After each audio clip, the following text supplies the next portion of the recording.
All right. You ready, Chris? All right. All right, good evening. We'll call this meeting to order of the Roseville Joint Union High School District Board of Trustees for June 22nd, 2021. Good evening and welcome. Barbara, will you take the roll call? Yes, Mr. Constant is absent this evening. Heidi Hall. Here. Julie Hirota is also absent this evening. Mr. Huber. Here. Andrew Tagg. Here. So 3 of the 5 board members are present, so we have a quorum. We'll continue on, and we'll start with the Pledge of Allegiance. And Mr. Everts, would you like to lead us in the Pledge of Allegiance? Yes, I will do that. I pledge allegiance to the flag of the United States of America and to the republic for which it stands, one nation, under God, indivisible, with liberty and justice for all. Thank you.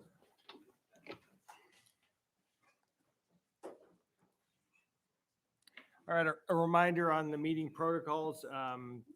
There's an opportunity to speak to the board on items not on the agenda during public comment item 2.4, and an opportunity to speak on items on the agenda when that item comes up for consideration. Please identify yourself by name. If you are an employee of the district, if you have students in the district, or if you're a community member. Also, please announce the subject in which you would like to address the trustees.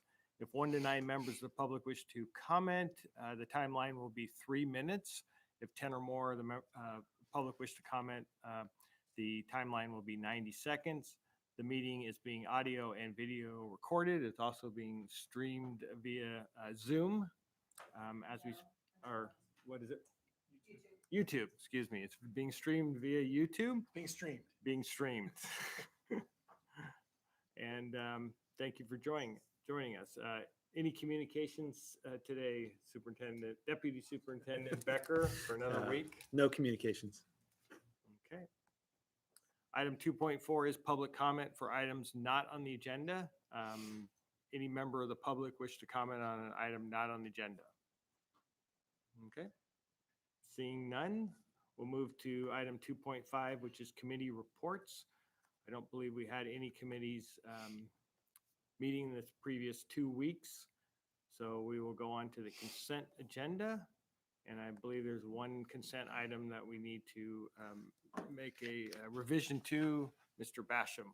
Yes, I want to call your attention to item 3.4, leave of absence. We realized that we had a staff member listed there who had recently rescinded her request for a partial leave of absence. So item 3.4, I would like you to take Lynn Grenay off the list. She's going to remain full-time next year. And so staff recommends approval of 3.4 with that edit. So I move that we approve the consent agenda as amended. Okay. Do we have a second? Second. And I'll open it up to public comment if there's anyone that wishes to pull a consent agenda for additional discussion. Seeing none, we have a motion and a second. All those in favor say aye. Aye. Opposed? Abstained? Sorry, this one's a roll Okay. call. Sorry. Go ahead, Barbara. Heidi Hall. Yes. Scott Huber. Yes. Andrew Tagg. Yes. Motion passes 3-0. Yeah. Item 4.1 is the RSCA report. I don't believe we'll have an RSCA report today. Okay. And that brings us to item 4.2, which is the fall planning update with Deputy Superintendent Becker.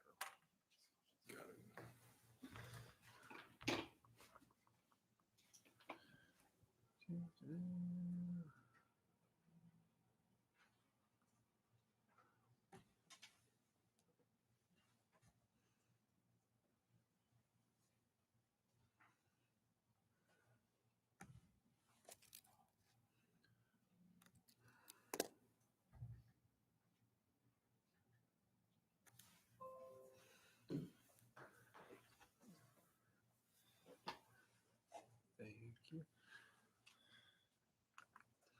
All right, so really just going to cover just a few items, and it's more of the spirit of where we're at and where we see ourselves when we start here in August, about 6 weeks away, give or take.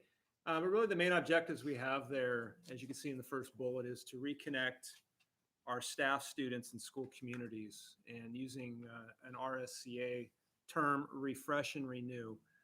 One of the things that we're focused on right now with our site principals when we come back our first few days before school starts is to really focus on bringing our staffs back. We have some teachers that haven't been on campus since last March. And we have teachers who haven't worked together in departments because some were in RSVLA, some got moved to other school sites. And so this is really an opportunity for the staff, our students, and our school communities to really come back together. And so that is going to kind of be the focus you'll see with our school sites coming into August, and with various activities, team building, culture building on our campuses. Again, we've gone through a lot over the last year, and this is again an opportunity to try to bring our people back together and bring our students back together. So you're going to see that topic quite a bit, reconnecting.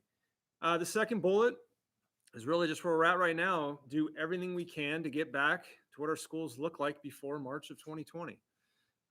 In school activities, classroom instruction, with as little to no disruption, intrusion from whatever guidelines we get. We know CDC and CDPH are going to be presenting updated guidance at some point this summer. We know right now they've kept some of the guidance intact for K-12 schools, which really for us is just indoors, it's mask wearing. But that being said, we are engaging back into field trips, camps, athletics. You saw tonight we approved 3 overnight field trips for cheer camps. And so those activities and those things are coming. I kind of joked, but when cheer camps happen, that tells you we're on our way back, because that's really important stuff in the summer for our high school. So again, we're working our way back as best we can. You know, given what's out there, you know, we're hopeful, we're expecting the guidance will, again, have as little disruption or intrusion on our staff and students as possible going forward. And then the last bullet there, which is what we've been working on, is engaging our students with gaps in learning, and as well as social connection due to this past year with COVID. We know we had kids disappear, we had kids struggle, and we had a lot of kids find a lot of success and everything in between.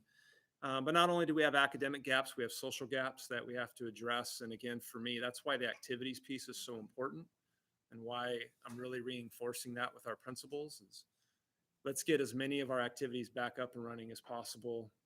What student activities are we going to run?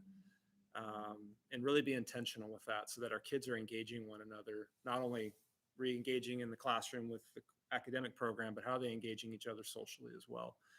So those are real important areas that we're talking about throughout the summer. So really 3 simple main objectives for when we start the second week of August. What we know right now, we know we're returning to a traditional school day. That's a given. We've already decided that. Return all student activities, including athletics, the arts, field trips, etc. Everything right now is coming back full go and full steam ahead. Do the best we can with all of our programs. We want to see all of our activities returned as soon as possible. We already know what CDPH guidance still requires the face covering indoors. You know, hopefully that goes away. We will be seeing new guidance coming from CDC, CDPH. I will say, just for clarification, the guidance for K-12 schools does not influence high school athletics. That was under industry standards, and those are gone. So high school athletics doesn't have guidance. It's just K-12 indoors in the classroom setting. So I just want to make sure that was clarified. We've been diving into data, so we don't have a lot yet. What we have are grades right now. And so we started to take a look at grades from 2018-19, 19-20 in the fall, and then what grades have looked like during COVID. What we know is our F grades doubled. And what's interesting with that is students who would normally get the C numbers in 2018-19 and early 19-20 the kids that were getting C's, it's almost like you saw this, the kids that were getting C's, big chunk of them are now, it's like almost an equal number are now F's. And again, without really going into the details by the name, which will happen later, we've noticed that a lot of the kids who could kind of wing it with school in person didn't really do that support, that structure, the interaction with the teacher and peers. With that being removed, we're noticing a lot of the kids who went strictly Zoom really struggled because they just disengaged. And then there's probably a whole range of scenarios and different things. So we're diving into that right now. Our next thing is to now go by content areas. We're diving into IM1, English 9, IM2, English 10, kind of starting there and branching out. And what does that look like? We also have data that's starting to come in, PSATs. We'll start to look at that and do some comparisons. AP data doesn't come in for a little while. SAT data is kind of messy because a lot of kids didn't take it last year and there's less reliance on that. But so we're just going to continue to look at the different levels of data that come in and just start to, what did it look like before? What does it look like after? And where do those gaps really lie? And then we'll really have some more information when kids come back and we start to see, you know, those initial assessments at each class, where kids are and where the gaps are. We have 844 students in our summer credit recovery program. I will tell you that's primarily juniors and seniors, mostly juniors, but some seniors who need. Incoming juniors and seniors? Primarily where it's at. We do have seniors at Roseville Adult who are finishing up 1 or 2 courses so they can get their summer graduation. So that is happening. And then I believe AB 104 may have been, it's on the governor's desk, I think now. And that could impact this because students in 2021 can go back and have all their grades changed and pass or no pass. And so there's that possibility. And the CSUs, the only group so far, the CSUs would have to accept that as a pass, no pass. So there's that floating out there right now as well. So we'll see the ripple effect of that coming in. It was an urgent bill, so it goes into effect the minute the governor signs it, which probably is going to be this week or next. And there's also a retention component to that if a student wants to repeat a year. We don't usually see that in high school, but it's a possibility. We have students, it's a wide range of numbers because it's hit and miss. It's each site. We have students working with individual teachers doing grade recovery. So some of these F grades could actually be changing or in the process of changing because they've been working through a 3-week program with teachers at the specific school sites. And again, continue to keep diving into the different achievement data as it comes in and start comparing, you know, the 2 years prior and to what this year looked like to see what happened, see where our gaps are, and see what we have to address. You know, there's a lot of work to be done with it. And I think that's where our staff will head into going into the new school year. So that's kind of what we know right now as of today, Tuesday. We know, again, more information will keep coming. You know, our hope is we stop talking about guidance because there is none besides student activities and all the good things that can bring to us. But that's what I have. Okay. Any questions? Board members? Do you know what the normal enrollment is for the summer credit recovery? Is 844 high or is that pretty standard? I don't know. You guys, you know, it's low. Okay. Yeah, it's low. We had 2 things that really challenged us. One, we had kids that are like, I don't want to do it. And the other was hard to find teachers. Burnout, trying to find enough staff to do it, even with the increased rates that we put in. That's a trend all the way across the state. Teachers are burned out. So we're going to see, we have ideas floating out there right now to do something similar when school starts. So kids on top of their 4 courses might have opportunity to, it might have been 1 unit they struggled in. So we can do some unit recovery. Some kids are going to need the full course recovery, but trying to embed that throughout the next 2 years as well. And with some of this new legislation coming through, some of those classes might not even matter for 3rd and 4th year high school students. Some of them will get waived in the elective side. So then that'll allow us just to focus in on the core side. All right, I'll open it up to the public if any public member wishes to comment. Yes.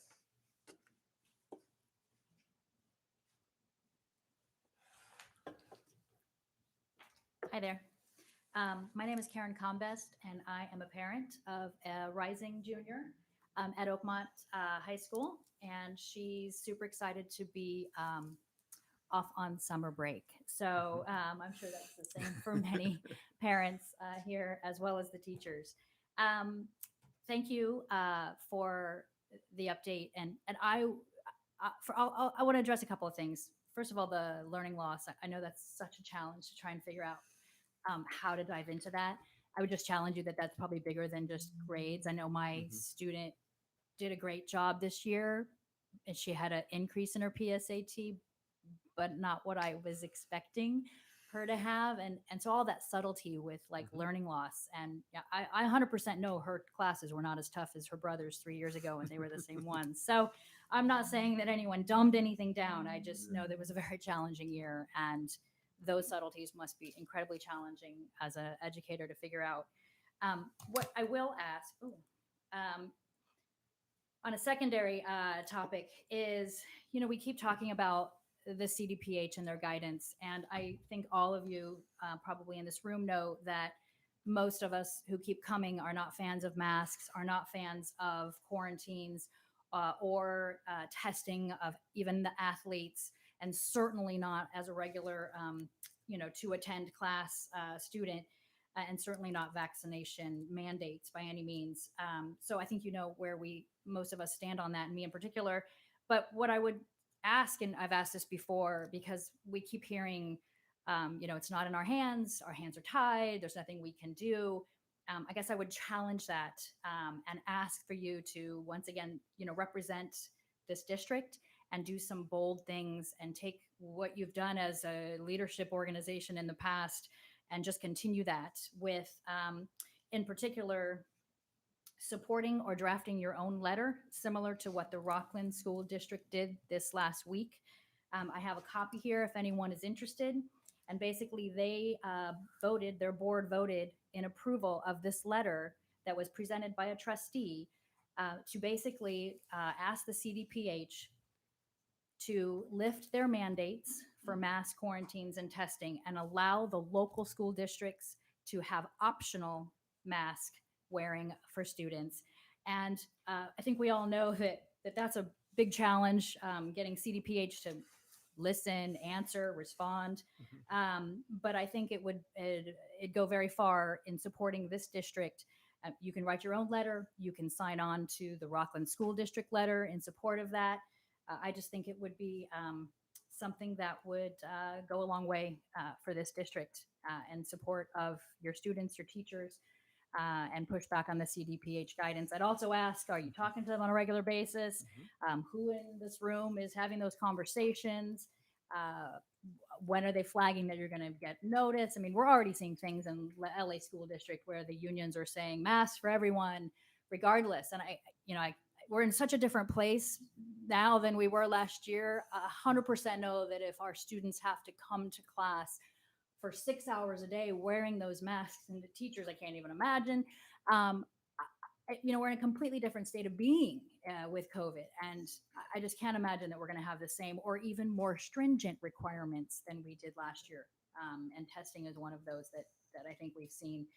So again, who are you talking to? Where are you talking? And can you influence? And I know everyone is just waiting for that guidance, but let's push back. And if anyone's interested in joining our lawsuit, there's a group of us who are suing the state, the CDPH, to end masks and quarantines. And we've already raised $40,000, but we'll take anyone's money. I got the link if you want it. It's on Facebook everywhere. And again, unmask our kids. I know everyone wants it here, but if the board could step up and perhaps sign on to this letter or write your own, that would be great. Thank you. Thank you, Karen. Any other public wish to speak?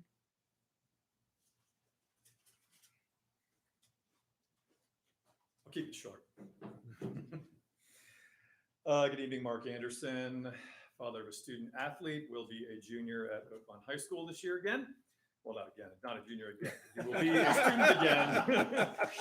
Incoming junior. Student athlete. Student first.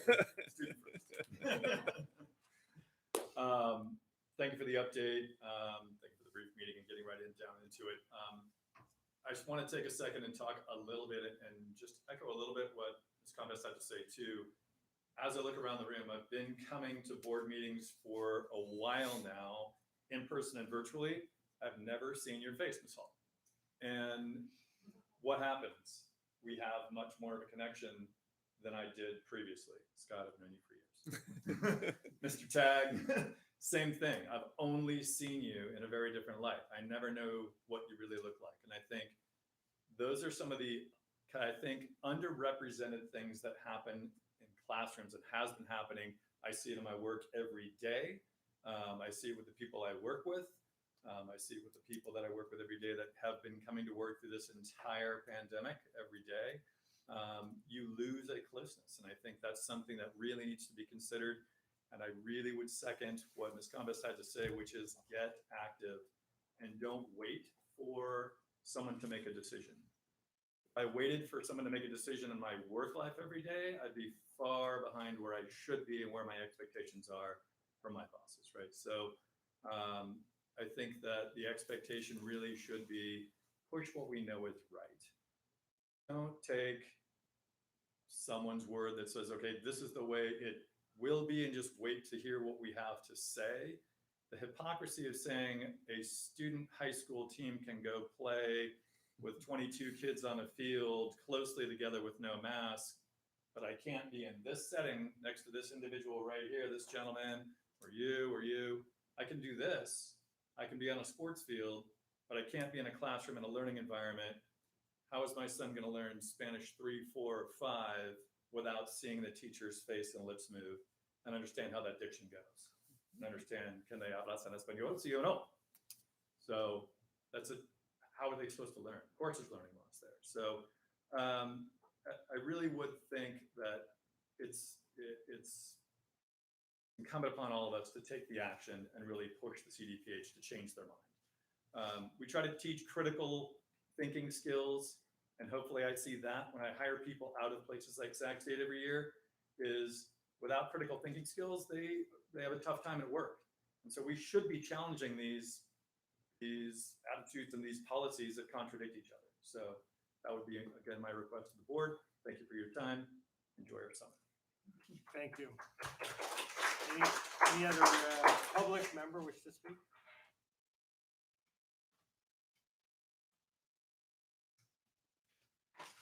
My name is Nicole Young. I am the mother of a student athlete at Wood Creek High, and I just really implore the board to advocate to the CDPH and the CDC to remove the masks from our children.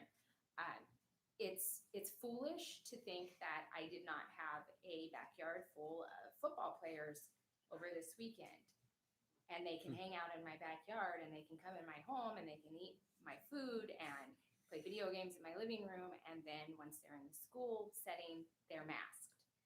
And so we have created a COVID theater, and we're playing it on full screen at our high schools, and the children are done. And masking should be a choice at this point. I know some people prefer it. That's fully 100% their decision. I should not have to place something over my son's breathing holes for him to obtain a public school education. The CDC nor the CDPH have presented any scientific data doing double-blind placebo testing, which is the gold standard of any type of medical devices or medications. They have not produced that burden of proof to parents or the districts that shows definitively that wearing a mask, a surgical or a cloth mask, reduces the incidence of acquiring a respiratory virus.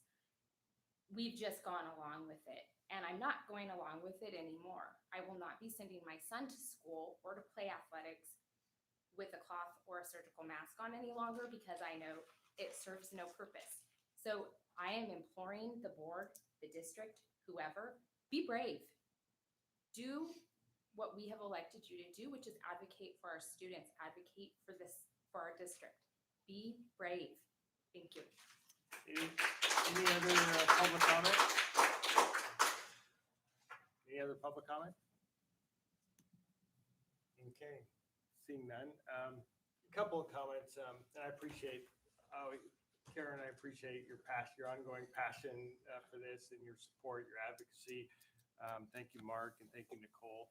I do have to say, just a reminder that this board has been very proactive, and I think most of you who have been following us know that, and our advocacy has gone a long way.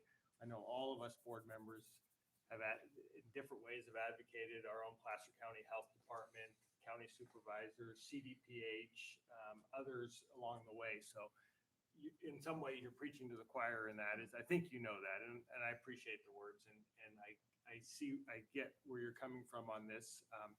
We've been open for a long time, and I would be open to issuing some sort of a letter on behalf of the board to CDPH. My colleagues were engaged in that. I'd rather do it our own than sign on to Rockland's letter, but I'm certainly open to that. I just want your thoughts, fellow board members. I like the Rockland letter. The only thing, I'm fine with signing on to the Rockland letter. The only thing that the Rockland letter that I would add to it is just kind of reminding the state that we've been open. Because what I'm worried about is that CDPH is going to provide blanket guidance for every county to follow. And we've been open, and all of these other counties have been closed. So what works for them doesn't necessarily work for us. And the Rockland letter doesn't necessarily spell that out. Do you have it in front of you? Is that They don't address that. right? And so that's And the, they address a K through 8. That we and don't they're a have K, here. right, they're a K through 12 through 12, district. So that would be the only thing. Everything else in the letter I agree with. So it would just be adding, maybe one additional paragraph. We don't have to redraft the entire thing. That would be, but I definitely think that we should submit something or sign on to that one. Yeah, so forgive me because my day job is going to interfere with what we're talking about just a little bit, but I've got some solutions for it. Many of you, I think many of you know that I'm a public agency lawyer. Because this is not agendized for us to approve a letter, it can't come from the board as a whole. It can come from the president or the vice president or a board member or multiple of us. I would, again, the only thing you can't do if it comes, I'm just going to use you as an example. It just can't say, on behalf of the board, I write this letter. You can say, as the president of Roseville Joint Union High School District, that's totally okay. Could we agendize it for our meeting next Tuesday, since we happen to have a special meeting? We can, we certainly can. And if that lends some gravitas to it, that's fine. If we think that they're going to make a decision before then, or, time is of the essence here, I think. And I'll be candid with you. I don't think, having seen what happens to these letters on the other side, I don't think that it gains any extra weight coming from the full board or just coming from the board president on our letterhead. I don't think it gains any extra weight necessarily, because they still are going to read it. It still shows it's on the letterhead. They will make certain assumptions that it was probably voted on. I mean, they just will assume that, because I've seen it on the back end. What I would suggest is, if we like the Rockland letter, and I do, I wouldn't suggest copying any of their letter. I would just reference it and say, we wholeheartedly agree with the Rockland Unified School District letter, which was sent on such and such a date. Because what happens is, if they think it's a form letter, they won't read it. And if you add a paragraph at the end, they'll look at the first 3 paragraphs, say, oh, it's identical, done. We got another one. They just stop reading it. And I hate to besmirch, individual. I've seen it on the back end. I've seen how the sausage gets made. So I would just say, let's draft one. Let's reference what we're doing. And I would maybe propose. Can we do it from the president and Sure, vice president? of course. Yeah. I would propose that maybe we put in something along the lines of, because we have and we've done this in the last little bit, we have had a favorable audience with Placer County Office of Public Health, right? They have been really, they've worked with us pretty well. What I would suggest is maybe we offer to CDC, because I expect that CDPH is going to do or try and do a blanket. But what I would love to see them do is a blanket that gives, because they just can't say, hey, look, we suggested this, but it's a free-for-all. Go ahead and do what you want. I guess they could, but they're not likely to do that. So what I would love to see them do is say, here's what we suggest, and then give authority, and then ask them for authority for the county Office of Public Health to alter to give alternative guidance, or, to give some, because for them, that gives them cover. That, hey, there's another medical professional whose job it is to look at this stuff. We had instances, and I can't remember the specifics of it, but we had some instances where the CDPH was saying, this is the rule, but if your local Department of Public Health changes it, then follow your local public health officer. And we were able to do a few extra things that our local public health officer said, yeah, go for it. And others that didn't have a public health officer that said, hey, this is okay, they were stuck with what the state offered.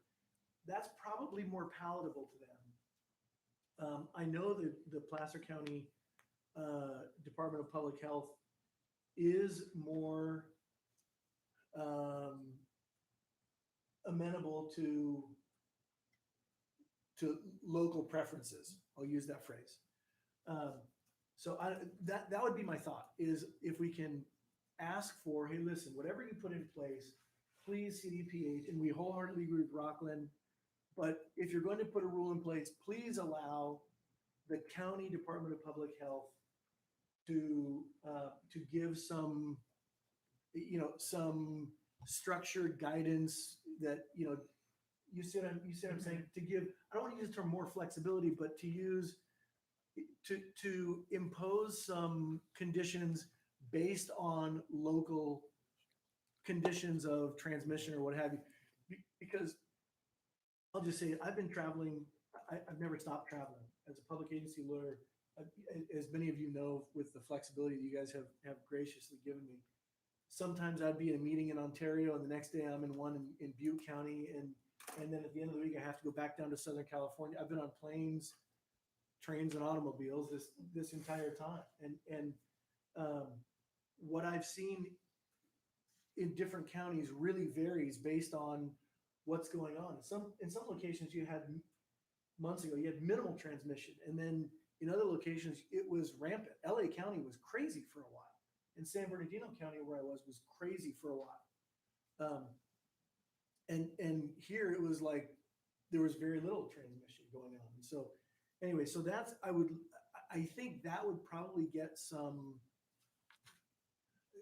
it might get some traction with CDPH, I think, rather than just say, hey, you guys are just imposing this because you're just mean people. Not that Rockland's ever said that, that's not what I'm saying, but you see what I mean? It Right. gives them, I'll use the term, it gives them a gracious exit. It gives them the ability to say, here's our one size fits all, but the one size fits all includes some flexibility for the county Department of Public Health. You see what I'm saying? Mhm. So I don't know, that would be my suggestion. Okay. Don't have to do that, that's okay. What do you if- think, if Heidi? You guys aren't comfortable with that, but. The other piece of it is, part of the letter is asking CDPH to provide data Sure. to specifically the quarantine piece, because we happen to already know that the state doesn't have any data. So the quarantining of healthy close contacts, Yeah. I feel like it's our obligation to really call it into question in a very big way, because they haven't collected any data on whether those close quarantine outcomes, did it help? Did it not? Did it hurt? All we know as a district is that it prevented kids from in-person education. So I think it behooves us to at least proactively ask the state to produce data to back up their guidelines and their recommendations because it all feels very arbitrary. Yeah. So, Here's one of the things that here's one area where I am hopeful. mhm, The guidance that they issued, and I think it came through Cal OSHA.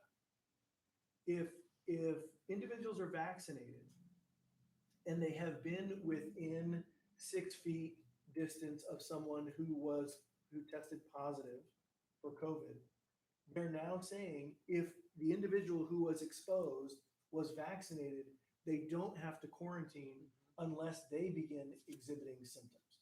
right. And so I'm hopeful that there's going to be some adoption of that. But again, if they were to have their blanket rule and then they gave some flexibility to the county Department of Public Health, I mean, I bet my left arm, although I am right-handed, so I'm hedging a little bit, but I really think we would get a lot of traction with our local public health official in areas like that. Right. And that's really where you can make a huge difference, is if someone tests positive and they say, okay, let's do our contact tracing and gosh, if everybody is vaccinated in that little circle, then great, but that's where we could get some flexibility, I think. And it's not unheard of. Literally, it just came today. I'm looking at an email from,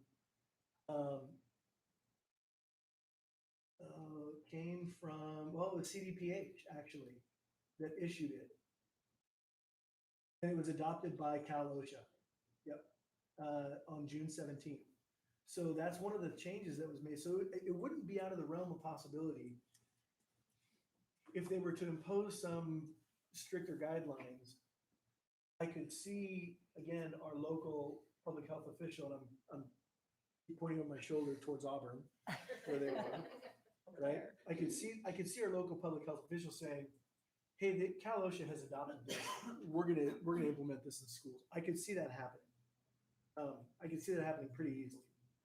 So I don't know, But I guess it comes down, do we want to do this letter ahead of next week? Is that waiting too long to get a full board approval? I don't have a problem if we want to get it done and have the entire board vote on it. Great, let's agendize it for the meeting and roll. If we're not, if we want to get it in now, then let's roll. Either way, we got, I think we should do something. Yeah. Okay. Next question is who's going to draft it? Yeah, I figured you'd be pointing to me. Here's my problem is right now I'm taking a drink from a fire hydrant with work and now I'll work with you. I can certainly put together some bullet points and get something, but a finished product of something really smooth that I would be proud of probably couldn't come until, I could do it over the weekend. So if we could agendize it. Why don't we do that? I can do it. I mean, I am very familiar with the Rockland letter. So, yeah.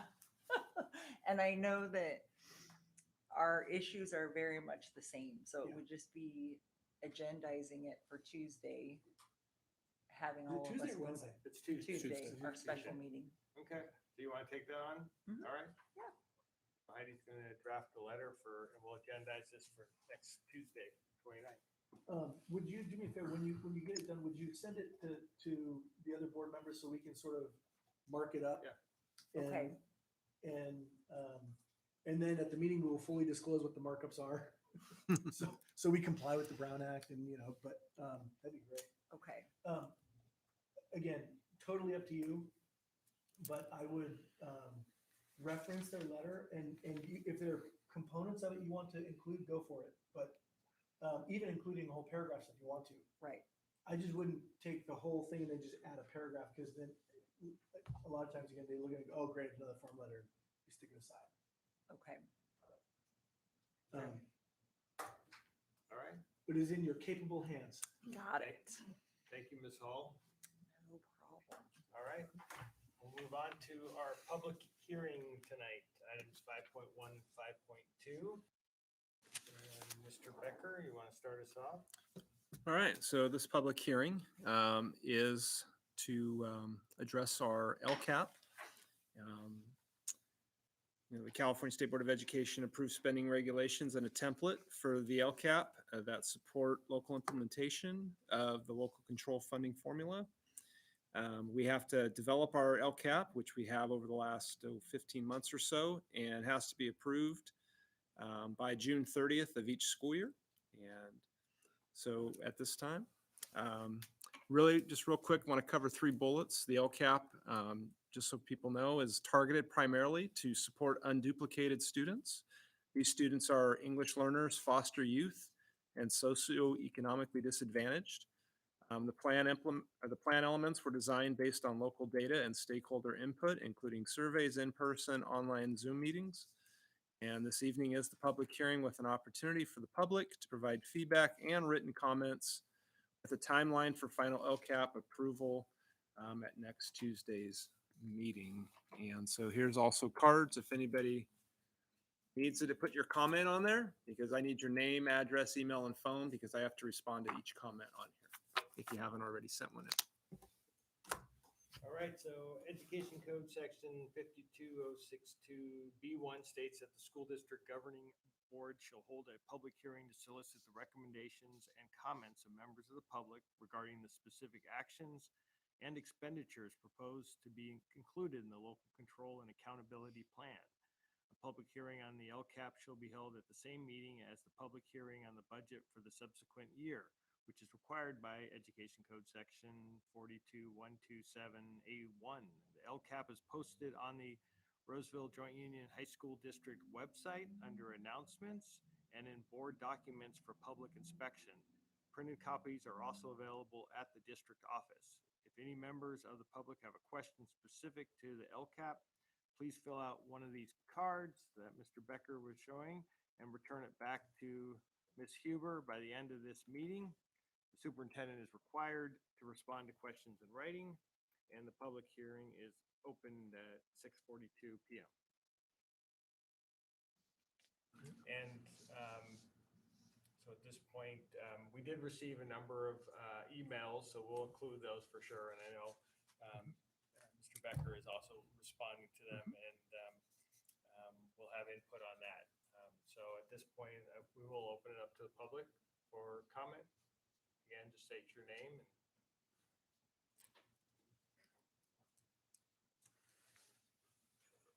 Hi there. Dale Mortensen. I'm an educator here with the district for 25 years now.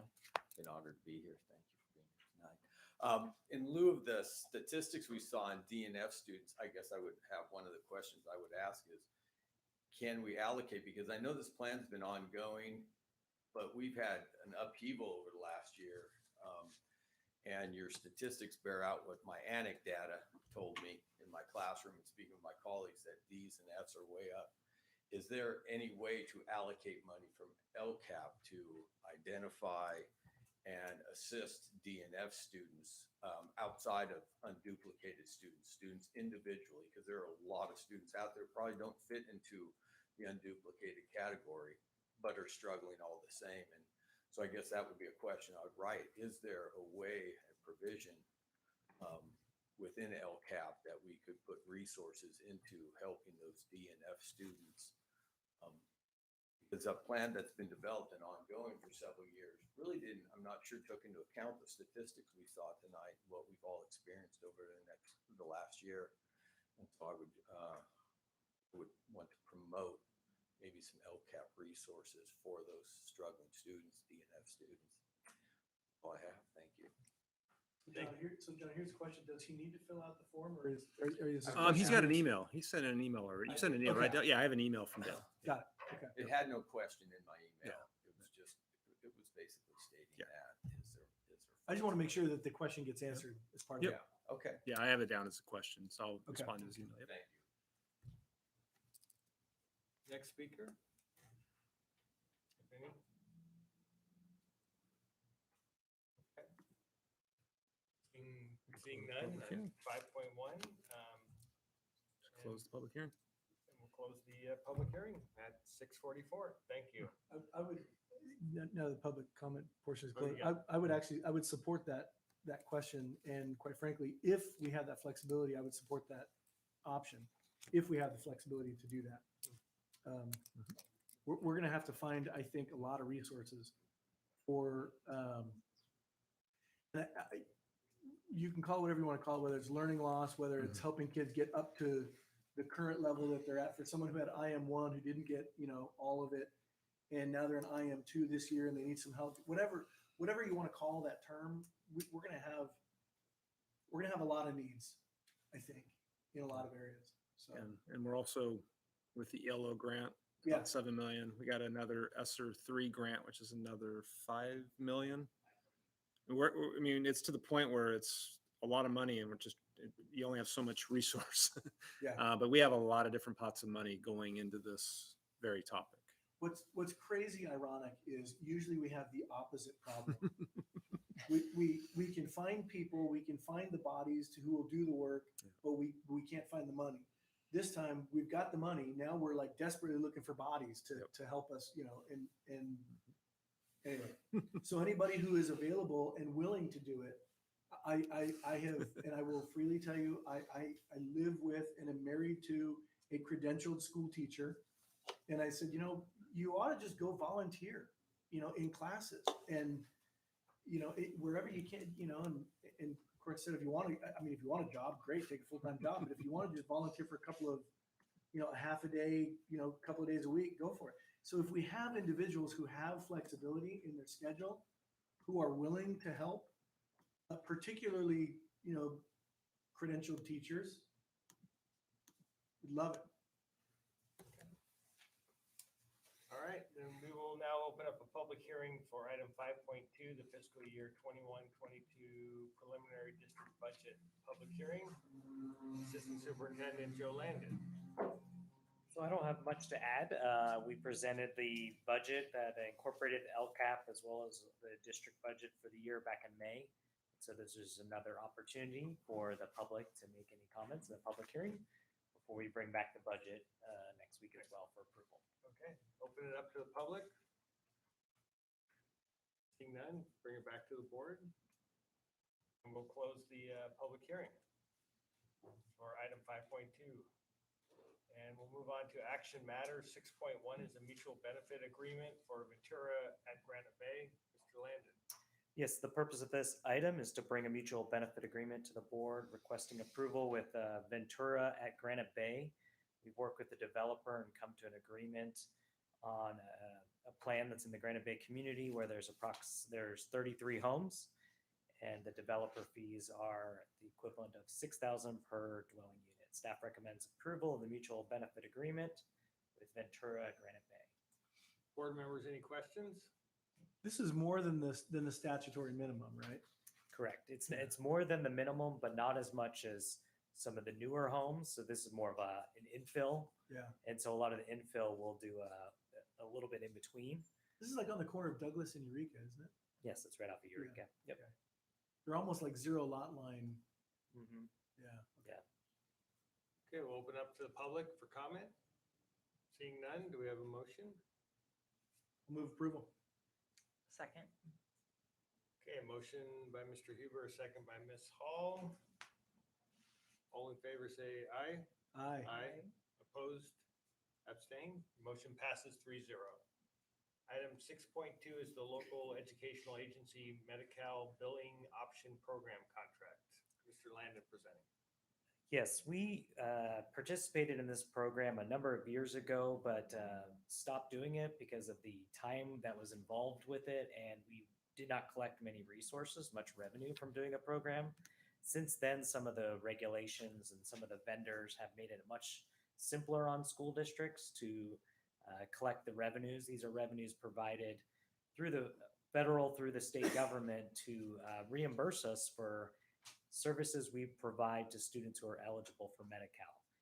I put in the board briefing, you could see some neighboring districts, how much money they've been able to receive in recent years. So we believe that we'll be able to receive at least $250,000 to $300,000 a year. And what's required is for some of our psychologists, speech and language pathologists to fill out certain paperwork. The vendor MBT works with many of these districts and is able to help us do it pretty seamlessly and at a cost of about $22,000 to $23,000. So we should come out with a good amount of money going forward.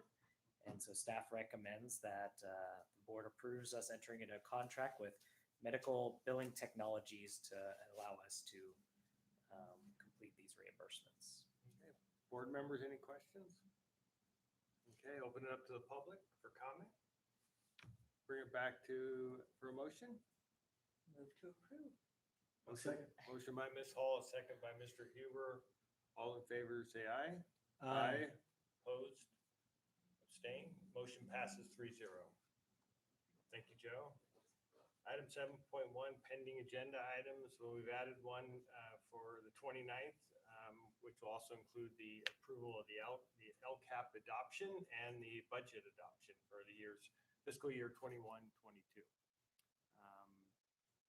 Next regularly scheduled meeting is, it's a special board meeting next Tuesday, the 29th. Our next regularly scheduled meeting will be on Thursday, July 22nd, back here at the district office, beginning at 7 p.m. So a reminder that we're switching the dates, the day and the time to Thursdays, the second and fourth Thursdays, and they'll begin at 7 o'clock. We'll have, if we have closed session, that'll be at 6:30.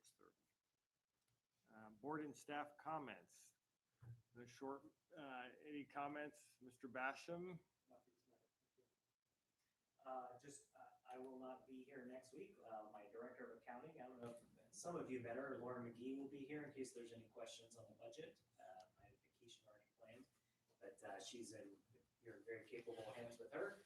And also she'll probably start doing a little more presentations in the future on the budget. So hopefully you'll get to know her. She's awesome. So we can grill her on the budget. Yep. Yeah. Sounds good. And I just wanted to wish everybody a good summer and good summer vacation. Thank you, Joe. Ms. Hall? Not too much. I'll get cracking away on this letter. If anyone has ideas or input, send it my way. And yeah, happy summer. Mr. Huber? I appreciate the I'll call it the eternal vigilance, the continued, individuals who come to speak about asking us to be bold, and the recognition that we have been bold and done a lot of things. We will continue. Can't speak for the whole board, but I know my colleagues pretty well. We will continue to push as hard as we can to get as far as we can, and not just related to the coronavirus and learning loss and masks, but we will go as far as we can for what's best for our students. We just will. We'll push as hard as we can.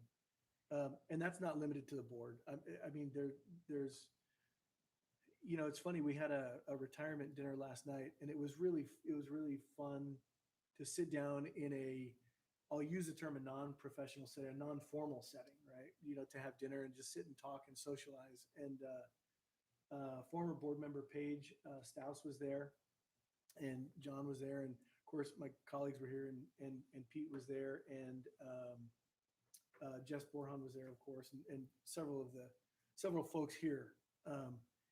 It was really fun to just connect, and what it really refreshes the memory that, everybody is here because we want what's best for kids.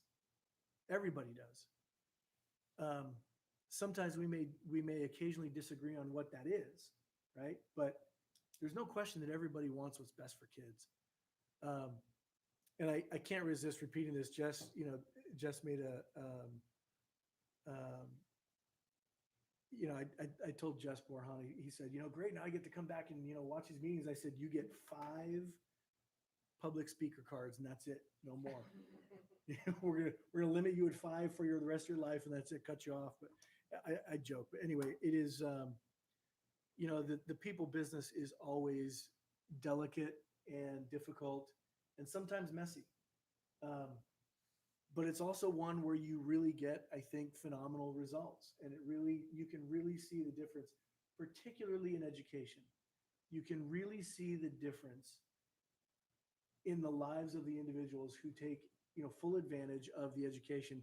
And sometimes I'm jealous. I got to tell you, I'm jealous of some teachers, because you get to see it from the beginning of the semester to the end of the semester. And then in some students, multiple times over and over again. So you can see they started out here and they made it to here. And then next semester they start out here and they get to there. You really get to see the transformation. of how these students think. And it makes me more than just a little jealous of that position that teacher summer you're in. But anyway, I want to say thank you, to the public for supporting us, for parents and for staff. And I think maybe be the first one to say it. Happy 4th of July. Cause I don't, oh no, we will meet one time will before the meet one 4th of more July. But early, happy 4th of July. Thank you, Scott. Well, I'd echo some of the same sentiments. I really appreciate the public and certainly some of you have been more vigilant than others in your organization and your ability to advocate and lobby and do it in a way that's respectful and provide value is very appreciative. And I appreciate those staff members who are also doing that. And thank you. And it means a lot to us. It helps us. We all have day jobs too, but we're committed to this being on the board and doing what's right for students and seeing through this process. And well, my hope was it was going to get easier as we move through it, but I'm an optimist. Hope springs eternal. And I think, we are moving in that direction. And again, we have a great district office, some great teachers, great principals that have done a fantastic job within the school. And that's why we send our cool kids to this district. And as I remind you, I went through this with my daughter last year. She missed her had a very nice drive-through graduation that Miss Layton oversaw, but it still wasn't quite the same as the in-person and missing the senior events. And she was probably did better with it than my wife and I did. The parents suffered through it more, but I just want to see us get back to normal. And I think we're in that mode and we're going to get there. And we will continue to advocate. So give you my word on that. And I think as a whole district continues to be that way as well. And it was nice. Jess sure looks a lot more relaxed. The pressure's off him and now it's on this guy over here, but he is going to do a fantastic job. He already has. And I'll leave you with the last word, Mr. Becker. Well, I just hope everyone gets a chance to have a relaxing summer. To all of our staff and students and families, it's been a crazy year. So hopefully everybody gets to enjoy some time away from all of this and really, like I said, recharge and then get ready to come back at it in August and welcome back our students and our staff to the campuses that we all love and we know what they are. We know what our parents are advocating for. And I agree with Mr. Anderson, the face piece. It's actually been really cool to engage that again. And that's resonated with me. So, and I think that's going to resonate when our teachers get to see their kids again and they see all this. I think it's gonna matter. And I'm looking forward to that. Well, this is our shortest meeting in over almost 18 months.